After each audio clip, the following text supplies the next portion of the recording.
राजा को रानी से प्यार हो गया पहली नजर में। मेरा मन क्यों तुम्हें चाहे। कोई कहे कहता रहे कितना भी हमको दीवाना। नशा ये प्यार का नशा है ये मेरी बात यारो मानो। हिंदी सिनेमा में हिट फिल्मों का मेला लगाने वाले कभी राजा हिंदुस्तानी बने तो कभी गजनी। सबसे प्यारा मेरा यारा राजा हिंदुस्तानी। वो कितना प्यारा। इन्होंने अपने बेहतरीन अभिनय से सबको अपनी अदाकारी का गुलाम बनाया। क्या बोलती तू? जिनका हिंदी सिनेमा को दिया गया योगदान कयामत से कयामत तक याद रखा जाएगा। तेरे तो है हम कब से सनम। फिल्मी जगत में आने का सपना हर कोई देखता है। किसी के लिए यहाँ की राहें आसान होती है तो किसी के लिए काफी मुश्किल, लेकिन वो कहते हैं ना कि संघर्ष के बाद ही सफलता का स्वाद चखने में मजा आता है। आज एक ऐसे ही अभिनेता की कहानी हम आपको सुनाने जा रहे हैं जिनका परिवार फिल्मी जगत से ताल्लुक तो रखता था, लेकिन बॉलीवुड में आने के लिए उन्हें काफी मेहनत करनी पड़ी। जिंदगी की तमाम जद्दोजहद के बाद इस मुकाम पर पहुंचे कि पूरी दुनिया में आज वह पहचान के मोहताज नहीं। आए हो मेरी जिंदगी में तुम बहार बनके। आज हम बात कर रहे हैं बॉलीवुड के मिस्टर परफेक्शनिस्ट कहे जाने वाले इकलौते अभिनेता आमिर खान की। वह न केवल अपनी अलग एक्टिंग के लिए जाने जाते हैं बल्कि उनके फिल्में भी लीग से हटकर होती हैं। आमिर खान ने बॉलीवुड को अब तक कई ब्लॉकबस्टर फिल्में दी हैं। किसी का विश्वास जीतना आसान है, उसे तोड़ना उससे भी ज्यादा आसान,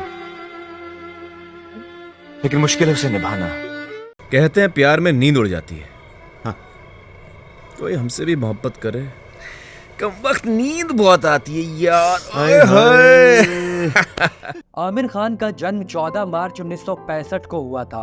उनके पिता का नाम ताहिर हुसैन था जो कि एक फिल्म निर्माता थे और माता का नाम जीनत हुसैन। आमिर का फैमिली बैकग्राउंड फिल्मी जगत से ताल्लुक रखता था। उनके पापा इंडस्ट्री के जाने माने फिल्म निर्माता थे और उनके अंकल नासिर हुसैन भी फिल्मों में काम करते थे।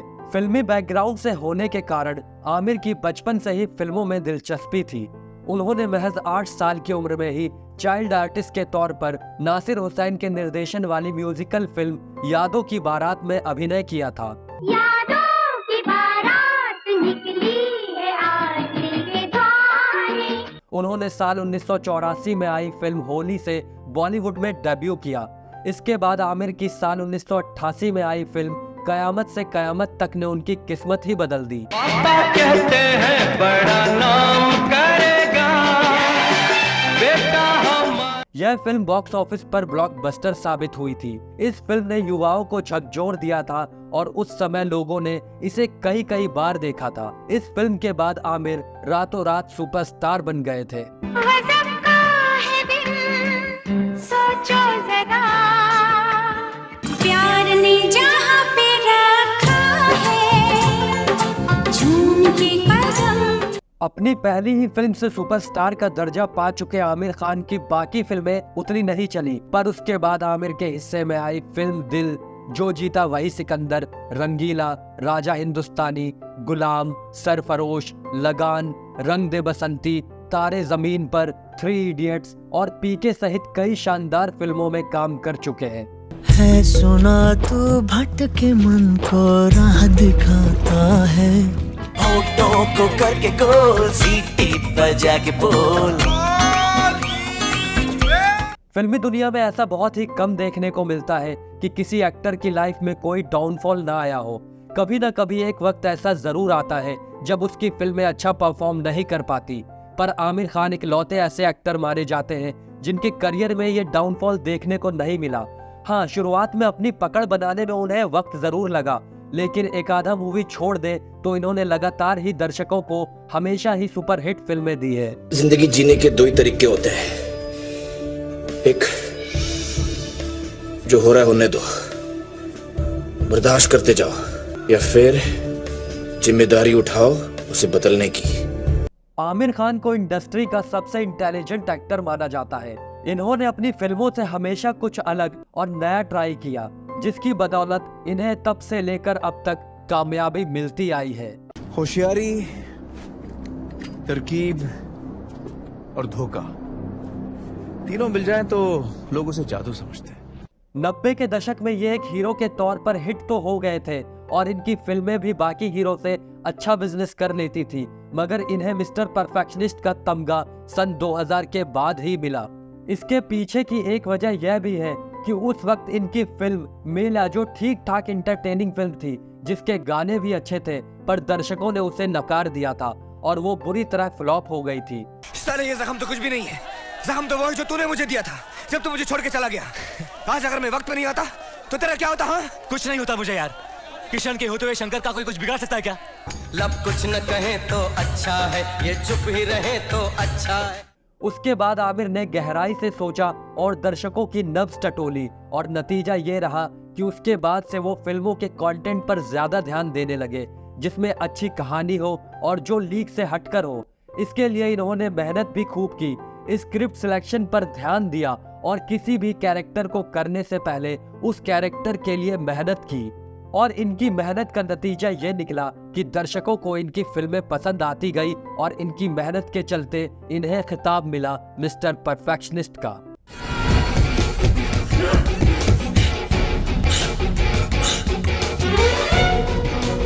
मैं कर सकता हूं। नहीं, ये मेरा घमंड नहीं, मेरा विश्वास है। विश्वास और घमंड में बहुत कम फर्क है। मैं कर सकता हूं, ये मेरा विश्वास है। सिर्फ मैं ही कर सकता हूं, ये मेरा घमंड। आमिर खान जो अब तक एक सफल एक्टर बने हुए हैं, उसके पीछे की एक वजह उनका फिल्मों के लिए डेडिकेशन भी है। वो किसी भी फिल्म के लिए पूरी जान लगा देते हैं और अपने आप को उस रोल के लिए इतना तैयार कर लेते हैं, जिसके बाद उनसे बेहतर उस रोल को कोई प्ले नहीं कर सकता। अरे चाबुक के डर से तो सर्कस का शेर भी उछल के कुर्सी पर बैठना सीख जाता है, लेकिन ऐसे शेर को हम वेल ट्रेन्ड कहते हैं, वेल एजुकेटेड नहीं। इसके कई एग्जाम्पल हैं, जैसे मंगल पांडे में उनका वो लुक जिसके लिए उन्होंने सालों तक अपने बाल बढ़ाए, गजनी फिल्म के संजय सिंघानिया का किरदार जो अपने आप में एक मिसाल है, दंगल फिल्म के लिए तो आमिर ने अपना वजन इतना बढ़ा लिया था कि डॉक्टर ने उन्हें वेट कंट्रोल करने तक को कह दिया था, वरना उनकी जान पर बद आती।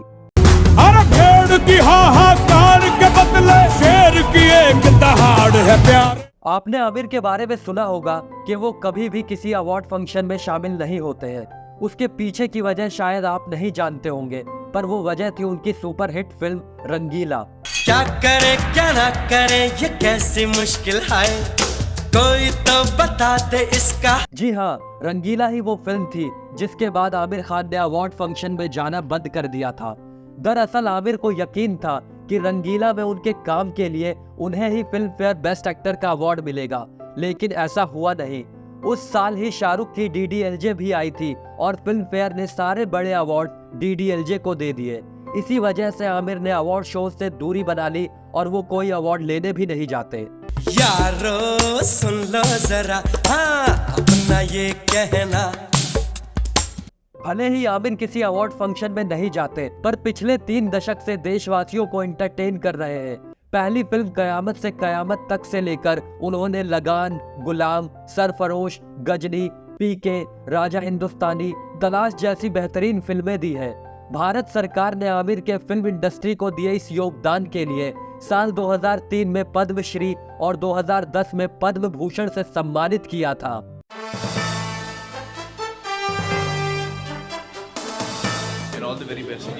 आमिर ने न सिर्फ अपनी तरह तरह के प्रयोगवादी किरदारों से, बल्कि अपनी बेमिसाल शख्सियत की वजह से महिलाओं का दिल भी जीता है। अपने शो सत्यमेव जयते में भी उन्होंने कई इंस्पायरिंग महिलाओं की कहानी सुनाई थी। यह संजीदगी आमिर की फिल्मों से भी जाहिर होती है। आमिर ने फिल्म तारे जमीन पर, PK, दंगल जैसी फिल्मों में बेहद गंभीर विषयों को सहज तरीके से उठाया है और लोगों को नई सोच अपनाने के लिए प्रेरित किया है। फिर चाहे वह बच्चों की पढ़ाई की बात हो, धर्म और आस्था का सवाल हो, या फिर बेटियों को बेटे की तरह मजबूत बनाकर पेश करने का जुनून। तुम जैसे टैलेंट बच्चे होते हैं ना, सोडे में इस बबल्स की तरह होते हैं, वो ऐसे ही ऊपर आता अपने आप, उन्हें कोई नहीं रोक सकता। आमिर जितने बड़े स्टार हैं, उस हिसाब से बड़े बड़े आरोप भी उन पर लगते आए हैं।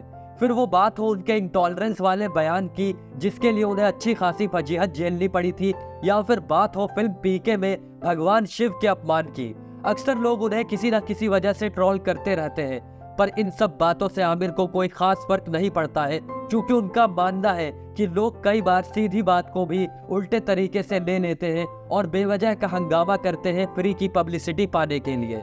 बाहर एक बेरहम कंपेटिटिव दुनिया बसी है, और इस दुनिया में सभी को अपने अपने घरों में टॉपर्स और रैंकर्स उगाने हैं। बात करें उनके पर्सनल लाइफ की तो आमिर खान की पहली शादी रीना दत्ता से हुई थी, जिनसे उनके 2 बच्चे हैं। लड़के का नाम जुनैद और लड़की का नाम ईरा है। रीना दत्ता से तलाक होने के बाद उनकी शादी किरण राव से हुई। 5 दिसंबर 2011 को इस दंपत्ति ने घोषणा की कि उनके घर आजाद राव खान का जन्म हुआ है। 3 जुलाई 2021 में आमिर ने सोशल मीडिया के माध्यम से यह घोषणा की कि वह और किरण अब तलाक ले रहे हैं। आमिर किसी भी रिश्ते में बंद कर रहने वालों में से नहीं है। शायद इसीलिए उन्होंने अपनी दोनों शादियां राजी खुशी और आपसी सहमति से खत्म कर ली, पर आज भी वो सबको साथ लेकर चलते हैं। हमने कल अपने डिवोर्स का एक अनाउंसमेंट किया था, तो आप सबको शायद दुख पहुंचा होगा, शॉक भी पहुंचा होगा। हम आशा करते हैं कि आमिर खान आगे भी अपनी फिल्मों और अच्छे कामों से लोगों को एंटरटेन करते रहे और इंडियन फिल्म इंडस्ट्री को ऑस्कर दिलाने के सपने को भी सच कर दिखाए। इस चैनल को अपना प्यार देने के लिए धन्यवाद। मिलते हैं अगली वीडियो में किसी और शख्सियत के साथ। तब तक के लिए अपना और अपनों का ख्याल रखें। Good bye.